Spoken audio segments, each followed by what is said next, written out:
in your growing up years, you lived for many years in your formative years on the campus of Lincoln University. Is that correct? Yes.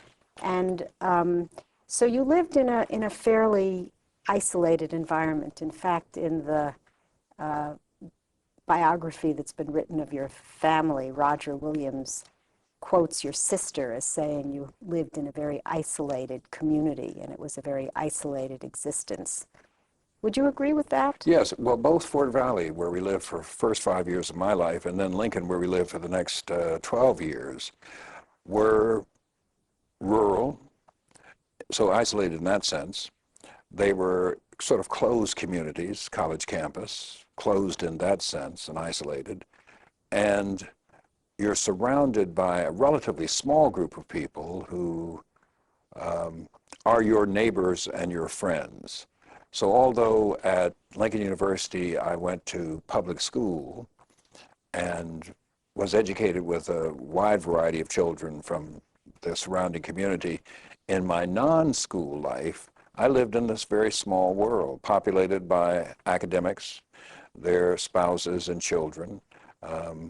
And in many ways, it was a world cut off from the larger world, although the larger world was always present, and ever intruding, and we went in and out of it. But it really was a closed society. How is that larger world present? What do you mean by that? Well, I remember once we were sitting on our front porch of our home at Lincoln, and Lincoln is off the main highway between Philadelphia. It really runs from Key West to Augusta, Maine, Route 1.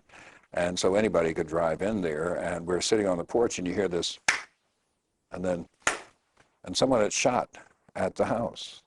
And it was typical president's house with big columns in the front, and the shots hit the columns. And had they hit us, we would have, who knows what might have happened.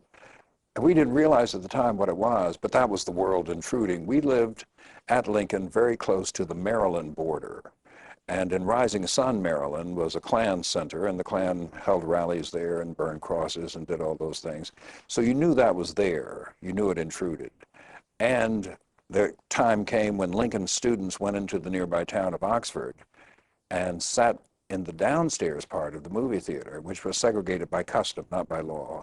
And that caused a tremendous hubbub in the neighborhood. They'd violated this racial code that had stood unchallenged for all these years because they were college students. They were young people. They were from Philadelphia and Norfolk and Washington and New York and, big city people.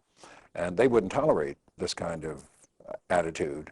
So there was always tension, both the normal town gown tension that you see in every academic community surrounded by a larger community, and a black-white tension. Here's this overwhelmingly black male campus. Lincoln was all men then, surrounded by this rural white countryside, populated by these little towns around there. So there's always tension in the air. But it didn't come in all the time. Most of the time, this was idyllic. Imagine living in a place where you had your own gymnasium, because the university gymnasium was open to all of us. You had your own playing fields, football fields, baseball diamonds, all those kind of things. So in many ways, it was an idyllic life. You talked about your parents as significant mentors. Who else do you remember from your earliest years? Were there people at Lincoln University that you remember? Were there specific friends of your parents? Well, we lived at Lincoln next door to the dean, a man named Joseph Hill, who was a man of enormous culture. He later left academia and went to Cleveland, where he helped found a theater, which is going on today, a celebrated community theater, professional theater. I can't remember the name of it now.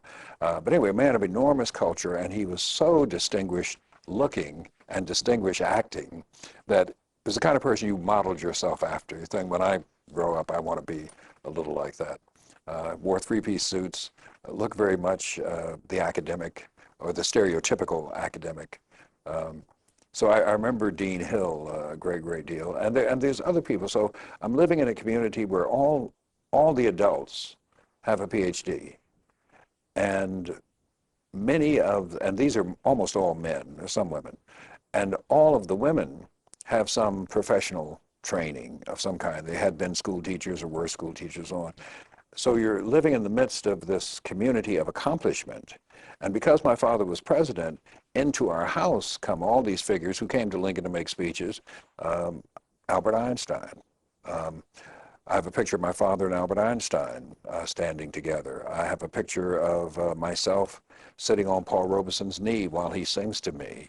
I have a picture earlier from Fort Valley State College of W.B. Du Bois, E. Franklin Frazier, and my father consecrating my sister and I, and we're 3 and 4, to a lifetime of scholarship. Now, of course, at the time, you meet Albert Einstein, and you know he's a famous person. But if you're 7 or 8 years old, you know, you don't have any real appreciation for who he is. But I lived in this kind of world, and I don't imagine it's very different from that of any other child growing up on any other small liberal arts college campus anyplace else in the country, except this was a special place. Lincoln was thought of as the Black Princeton. It's the oldest black university. Yes, the oldest black university, founded originally to train missionaries to go to Africa, developed later into just a regular liberal arts college, and a college of some great distinction. It really educated the cream of the crop. These were young people who, if they were Southerners, couldn't go to their state universities or private universities in their states, didn't want to go to the state-supported black colleges in their states because they were cut below Lincoln University, and Lincoln was a prestigious school.